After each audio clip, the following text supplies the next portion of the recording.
मैं बिहार के एक गांव की रहने वाली थी। मैंने 18वां साल पार किया ही था कि मेरी शादी राजेश से हो गई। राजेश भी गांव का रहने वाला था। मेरे गांव से 10 किलोमीटर दूर उसका गांव था। उसके पिता गांव में मेहनत मजदूरी करके परिवार का पालन पोषण करते थे। वह शादी के 2 साल पहले से बनारस में एक प्राइवेट कंपनी में चपरासी था। शादी के लिए राजेश ने 10 दिनों की छुट्टी ली थी, लेकिन मेरे हुस्नो सवाब के मुंहपोस में ऐसा बंधा कि 30 दिन तक बनारस नहीं गया। जब घर से राजेश विदा हुआ तो मुझको भरोसा दिलाया था, जल्दी आऊंगा, अब तुम्हारे बिना काम में मेरा मन नहीं लगेगा। मैंने राजेश के साथ जाने को कहा था, लेकिन उसकी मजबूरी यह थी कि 4 दोस्तों के साथ वह मुझको रख नहीं सकता था।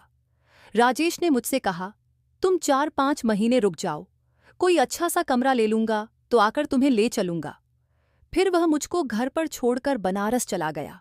फिर शुरू हो गई मेरी परेशानियां। पति का बिछड़ना मेरे लिए बड़ा दुखदाई था। दिन काटे नहीं कटता था, रात बिताए नहीं बितती थी। तिल तिल कर सुलगती जवानी से मुझ पर उदासीनता छा गई थी। मैं चंद दिन ससुराल में तो चंद दिन मायके में गुजारती। साजन बिन सुहागन मेरा मन ना ससुराल में लगता ना मायके में।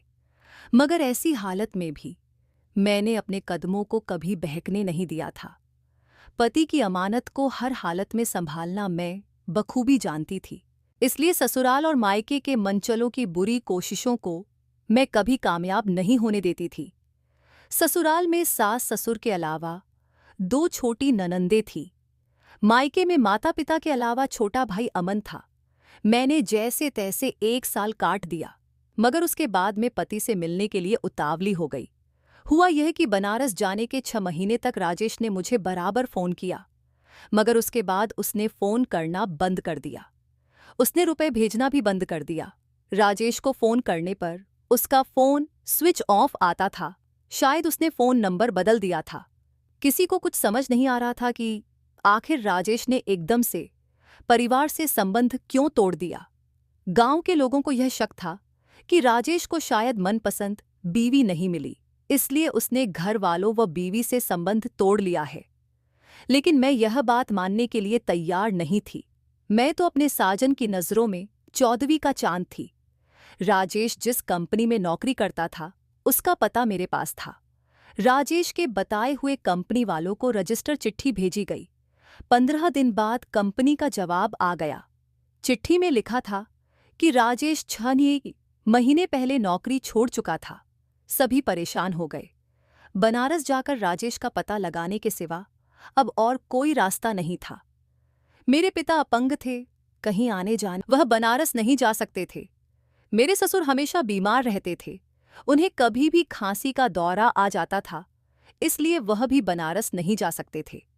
हिम्मत करके एक दिन मैंने सास के सामने प्रस्ताव रखा, अगर आप कहे तो मैं अपने भाई अमन के साथ बनारस जाकर उनका पता लगाऊं। परिवार के लोगों ने टिकट खरीदकर अमन के साथ मुझको बनारस जाने वाली ट्रेन में बिठा दिया।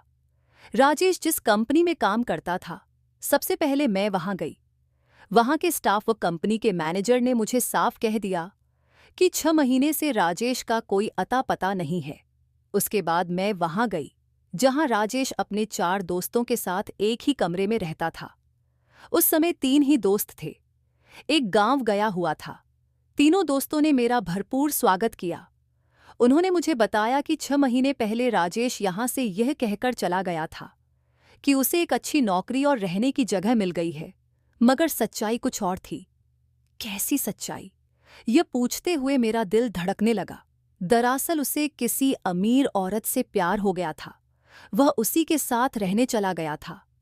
3 दोस्तों में से एक दोस्त ने बताया मुझको, लगा जैसे मेरे दिल की धड़कन बंद हो जाएगी और मैं मर जाऊंगी। मेरे हाथ पैर सुन्न हो गए थे, मगर जल्द ही मैंने अपने आप को काबू में कर लिया। मैंने पूछा, वह औरत कहाँ रहती है? तीनों में से एक ने कहा, ये हम तीनों में से किसी को पता नहीं है, सिर्फ सोहन को पता है उस औरत के बारे में। हम लोगों ने उससे बहुत पूछा था, मगर उसने बताया नहीं था। उसका कहना था कि उसने राजेश से वादा किया है कि उसकी प्रेमिका के बारे में वह किसी को कुछ नहीं बताएगा। सोहन कौन? मैंने पूछा। वह हम लोगों के साथ ही रहता है, अभी वह गांव गया हुआ है। वो 1 महीने बाद आएगा। आप पूछकर देखिएगा, शायद वह आपको बता दे। मगर तब तक मैं कहाँ रहूं? चाहे तो आप इसी कमरे में रह सकती हैं। रात में हम लोग इधर उधर सो लेंगे। मगर मैं उन लोगों के साथ रहने को तैयार नहीं हुई। मुझे मेरे पति की बात याद आ गई थी।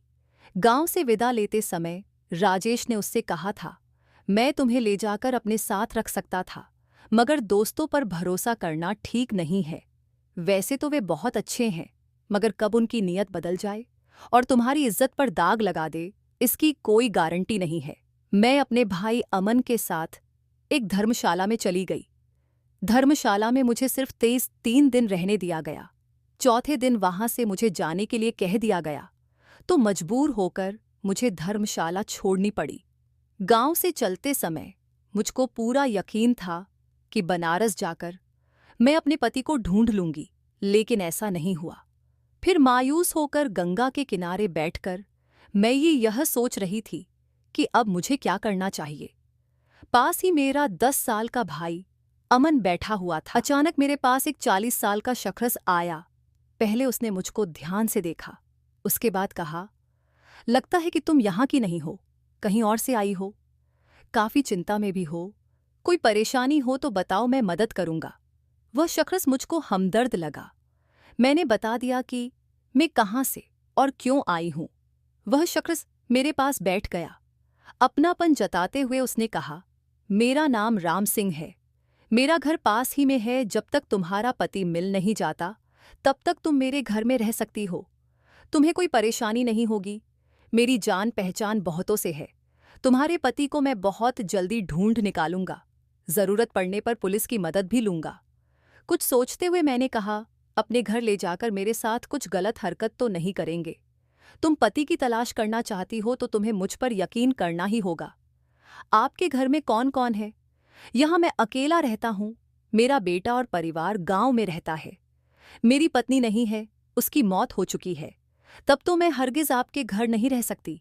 अकेले में आप मेरे साथ कुछ भी कर सकते हैं। राम सिंह ने मुझको हर तरह से समझाया, मुझे अपनी शराफत का यकीन दिलाया। आखिरकार मैं अपने भाई अमन के साथ राम सिंह के घर पर इस शर्त पर आ गई कि मैं उसके घर का सारा काम कर दिया करूंगी, उसका खाना भी बना दिया करूंगी। शुरू में मैं राम सिंह को निहायत ही शरीफ समझती थी, मगर 10 दिन होते होते उसका असली रंग सामने आ गया। राम सिंह अक्सर किसी न किसी बहाने से उसके पास आ जाता था। यहाँ तक कि जब वह रसोई घर में खाना बना रही होती तो वह मेरे करीब आकर चुपके से मेरा अंग छू देता था। कभी कभार तो मेरी कमर को भी छू लेता था। मुझको ये समझते देर नहीं लगी कि उसका मन बेईमान है, वह मेरा जिस्म पाना चाहता है। एक बार मेरा मन हुआ कि मैं उसका घर छोड़कर कहीं और चली जाऊं, मगर इस विचार को मैंने यह सोचकर तुरंत दिमाग से हटा दिया कि मैं जाऊंगी तो कहाँ जाऊंगी। सोहन के गांव से लौट आने तक मुझको बनारस में ही रहना था। मैंने मीठी मीठी रोमांटिक बातों से राम सिंह को उलझाकर रखने का फैसला किया। एक दिन राम सिंह ने मुझसे कहा, मैं तुम्हें प्यार करने लगा हूं, तुम मेरी बन जाओ। सही मौका देखकर मैंने राम सिंह पर अपनी बातों का जादू चलाने का निश्चय कर लिया। मैंने भी झट से कहा, मैं ये भी अपना दिल आपको दे चुकी हूं। आप तो अच्छे आदमी नहीं हैं, मैं तो आपको शरीफ समझकर अपना दिल दे बैठी थी, मगर मेरी एक मुंह भोली भाभी कहती है कि किसी का प्यार कबूल करने से पहले कुछ समय तक उसका इम्तिहान लेना चाहिए। वह कहती हैं कि जो आदमी झट से हाथ लगा दे वह मतलबी होता है, प्यार का वास्ता देकर जिस्म हासिल कर लेता है, उसके बाद छोड़ देता है। इसलिए ऐसे आदमियों के जाल में नहीं फंसना चाहिए। तुम मुझे गलत मत समझो, मैं मतलबी नहीं हूं, ना ही मेरी नीयत खराब है। तुम जितना चाहो इम्तिहान ले लो, मुझे हमेशा खरा प्रेमी पाओगी। तो फिर हाथ क्यों पकड़ लिया? बस यूं ही दिल मचल गया था। दिल पर काबू रखिए, जब तब मचलने मत दीजिए। एक बात साफ बता देती हूं, ध्यान से सुन लीजिए। अगर आप मेरा प्यार पाना चाहते हैं तो सब्र से काम लेना होगा। जिस दिन यकीन हो जाएगा कि आप मेरे प्यार के काबिल हैं, उस दिन हाथ ही नहीं पैर भी पकड़ने की छूट दे दूंगी। तब तक आप सिर्फ और सिर्फ बातों से प्यार कीजिए, हाथ ना लगाइए। वह दिन कब आएगा? राम सिंह ने पूछा। कम से कम 1 महीना तो लगेगा। मेरी चालाकी राम सिंह समझ नहीं पाया और मेरी शर्त को मान लिया। राम सिंह सरकारी अफसर था। बनारस में वह अकेला ही रहता था। जब तक उसकी पत्नी जिंदा थी, वह साल में 4-5 बार गांव जाता था। पत्नी की मौत के बाद उसने गांव जाना ही छोड़ दिया था। दरअसल राम सिंह औरत के बिना नहीं रह सकता था। वह वासना का भेड़िया था। भोली भाली और गरीब लड़कियों को बहला फुसलाकर वह अपने घर लाता था, फिर तरह तरह के लोभ दिखाकर उनके साथ मनमानी करता था। राम सिंह मुझको निहायत ही भोली भाली समझता था, पर वह मेरी चालाकी समझ नहीं पाया। उसे लगा कि वह मेरी बात मान लेगा तो मैं राजी खुशी उसका बिस्तर गर्म कर दूंगी। फिर तो वह मेरा दिल जीतने के लिए जी तोड़ कोशिश करने लगा। मेरी हर जरूरत पर ध्यान देने लगा। महंगे से महंगा गिफ्ट भी वह मुझे देने लगा। इस तरह 10 दिन और बीत गए। इस बीच मुझको राजेश की कोई खबर नहीं मिली। उसके बाद एक दिन अचानक मैंने पति राजेश को छोड़कर राम सिंह के साथ एक नई जिंदगी की शुरुआत करने का फैसला किया। हुआ यह कि एक दिन राम सिंह दफ्तर से लौटकर रात में घर आया। उस समय अमन सो चुका था। आते ही उसने मुझको अपने कमरे में बुलाया। मैं कमरे में आई तो राम सिंह ने झट से दरवाज़ा बंद कर दिया। वह मुझसे बोला, तुम मान जाओगी तो जो तुम कहोगी वह सब कुछ करूंगा। तुम चाहोगी तो तुमसे शादी भी कर सकता हूं। मैं उलझन में पड़ गई। बेशक मैं गांव से पति के तलाश में निकली थी, मगर शहरी चकाचौंध ने पति से मेरा मोह भंग कर दिया था। अब मैं गांव की नहीं, शहरी जिंदगी जीना चाहती थी। राम सिंह के प्रस्ताव पर मैं ये सोचने लगी कि उसका पति मिल भी गया तो क्या वह राम सिंह की तरह ऐसो आराम की जिंदगी दे पाएगा। राम सिंह की उम्र भले ही मुझसे ज्यादा थी, मगर उसके पास दौलत की कमी नहीं थी। मैंने राम सिंह का प्रस्ताव स्वीकार करने का फैसला किया। राम सिंह अपनी बात से मुकर ना जाए, इसलिए मैंने लिखवा लिया कि वह मुझसे शादी करेगा। उसके बाद मैंने अपने आप को उसके हवाले कर दिया। मुझको पाकर राम सिंह की खुशी का ठिकाना ना रहा। उसने अगले हफ्ते ही मुझसे शादी करने का फैसला किया। मैं भी जल्दी से जल्दी राम सिंह से शादी कर लेना चाहती थी। 2 दिन बाद ही मैंने अपने भाई अमन को गांव जाने वाली ट्रेन में बैठा दिया। उससे कह दिया कि वह लौटकर गांव नहीं जाएगी, राम सिंह के साथ शहर में ही रहेगी।